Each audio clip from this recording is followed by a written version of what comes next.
Salam teman-teman sekalian, berjumpa kembali dengan saya Arif Gule di channel TV Laskar Kristus ini. Pada kesempatan kali ini kita akan mendengarkan satu cuplikan video lagi dari Nyai Dewi Tanjung, teman-teman sekalian, yang menurut saya ini sangat bagus sekali. Walaupun seorang perempuan tetapi berani untuk bersuara ya, memberikan pendapat tentang hal yang terjadi akhir-akhir ini, di mana saudara kita Brigadir Joshua Huta Barat ya meninggal dunia, dan motif pembunuhannya masih belum terungkap 100%, teman-teman sekalian, masih dalam penyidikan.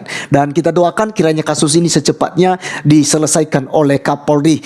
Dan kita yang mendengarkan apa yang disampaikan oleh Nyai Dewi Tanjung, karena ini sangat bermanfaat dan mengedukasi kita tentunya untuk menyikapi persoalan demi persoalan yang sedang terjadi dalam beberapa waktu yang lalu. Oleh karenanya teman-teman, kita lihat saja videonya yang ada berikut ini. Dengan Nyai Dewi Tanjung sendiri, teman-teman, apa kabar?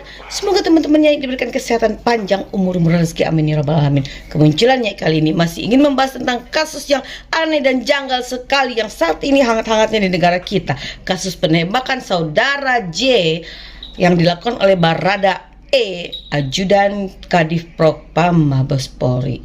Cukup aneh sekali memang kasus ini ya. Kalau memang terjadi pelecehan seksual yang dilakukan oleh Joshua kepada istri Kadif Propam, kenapa tidak dilaporkan ke polisi? Kan ada hukumnya, apalagi istri seorang jenderal dicemek-cemek, dilecehkan, pasti bisa dilaporkan, ya kan? Kenapa harus ditembak? Kan tanda kutip sekali, aneh, binyata. Ya.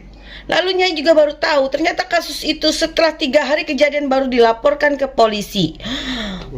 Katanya libur. Emang ada ya di negara kita ini tertulis pasal atau peraturan di saat libur dilarang melapor? Kayaknya nggak ada deh. Libur lebaran aja kalau ada tindak kejahatan ya dilaporin, pasti diterima oleh polisi. Apalagi seorang jenderal Mabes Polri bintang 2, istrinya dilecehkan. Dalam kondisi apapun akan diterima laporannya. Kenapa harus nunggu 3 hari alasannya libur? Nggak masuk akal, Pak. Apa memang ini senarionya kurang matang? Makanya belajar sama Nyai kalau mau bikin senario ya. Lalu cukup banyak kejanggalan. Handphone si korban nggak ada ya, handphonenya hilang, tiba-tiba hilang. Itu data pribadinya ada di situ loh.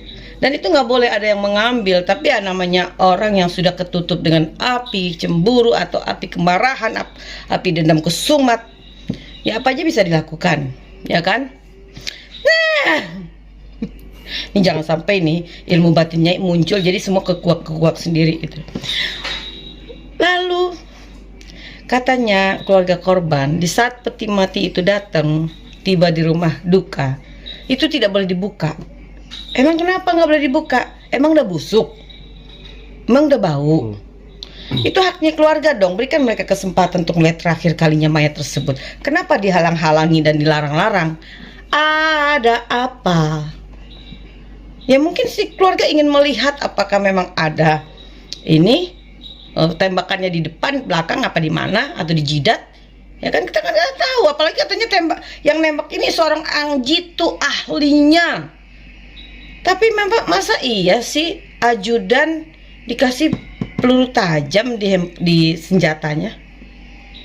Itu kayaknya nggak masuk akal juga ya. Tapi nggak tahu, mungkin beda kali ya, ajudan dan supirnya Kadif Propam mungkin harus kasih senjata api yang berpeluru tajam gitu loh ya. Itu beda kan, ada spesial ini kali ya. Nah, lalu kalau memang ada pelecehan, ini hukum di negara ini kan pasti ada, Pak. Kenapa tidak dilaporkan dari awal? Kalau memang ada pelecehan, tentu sudah ada gejala-gejala sebelumnya. Apalagi mungkin si ibu ini berinteraksi dengan si korban ini. Pasti si ibu bisa ngeliat tingkah laku si korban yang kurang mengenakan, kurang menyenangkan. Belum lagi kejadian itu ada di rumah. Tiba-tiba katanya CCTV rusak. Taruhlah CCTV rusak, tapi emang di rumah tuh nggak ada siapa-siapa, nggak ada orang. Kok bisa tahu-tahu dia masuk kamar? Aneh sekali. Kalau tidak dipanggil, supir ini nggak akan berani masuk. Nyai juga punya supir. Kalau nggak dipanggil ke depan pintu, dia nggak akan masuk. Dan itu cuma sebatas depan pintu, ya kan? Gitu loh. Ya memang Nyai lihat si saudara J ini ganteng sekali ya. Mungkin ada sesuatu yang kita nggak bisa tahu gitu loh. Nanti Nyai mau bertapa di Laut Selatan, Nyai mau lihat ada apa gitu loh. Kalau Nyai sudah bertapa, cialah kayak yang beneran ya. Kasihan sama aktor-aktor di belakang ini. Karena tidak dengan hukum yang akan menyelesaikan, tapi dengan sebuah kekuatan yang datang dari Allah Subhanahu wa Ta'ala yang akan membinasakan kejahatan di atas kejahatan dan akan mengungkapkan kebenaran di atas kebenaran yang seadil-adilnya.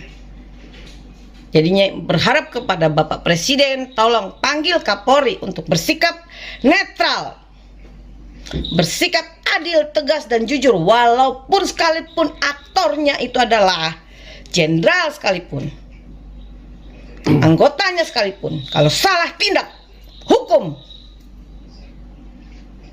Ya, ini negara hukum.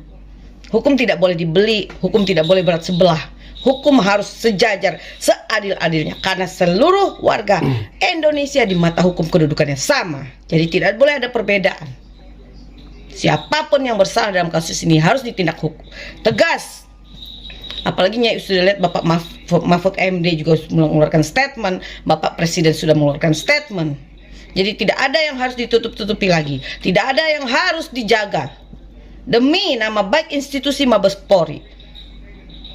Jangan korbankan institusinya, Pak. Kalau memang seorang kepolisian ingin menegakkan hukum yang seadil-adilnya, disinilah keprofesionalan kepolisian tersebut. Walaupun harus berhadapan dengan Kadif Propam sekalian.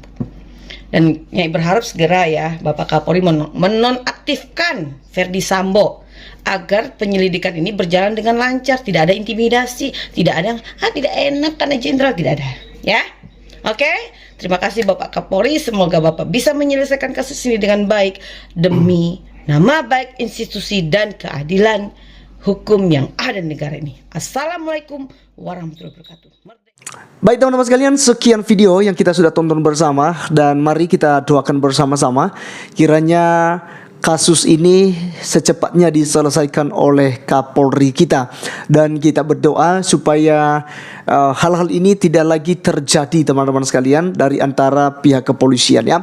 Kalau pengaman negara saja saling bermusuhan, saling bunuh-bunuhan, ya bagaimana untuk memberikan keamanan bagi masyarakat Indonesia. Oleh karenanya, mari kita doakan teman-teman sekalian, tugas kita bersama sebagai anak-anak Tuhan. Saya mengajak kita untuk terus berdoa bagi NKRI, berdoa untuk presiden kita yaitu Pak Jokowi, wakil presiden dan jajaran-jajaran kepemerintahannya sampai ke pelosok sekalipun ya, kita doakan supaya Indonesia tetap damai sejahtera, sebab kesejahteraan Indonesia merupakan kesejahteraan kita bersama. Dan kiranya keluarga yang ditinggalkan oleh Brigadir Joshua Huta Barat ini diberikan ketabahan hati, diberikan kesabaran, keikhlasan untuk menerima apa yang sedang mereka alami pada saat ini teman-teman sekalian. Oleh karenanya kiranya video kali ini boleh menjadi berkat buat kita. Saya Arif Gule undur diri, sampai ketemu di video berikutnya. Tuhan Yesus memberkati kita. Salam.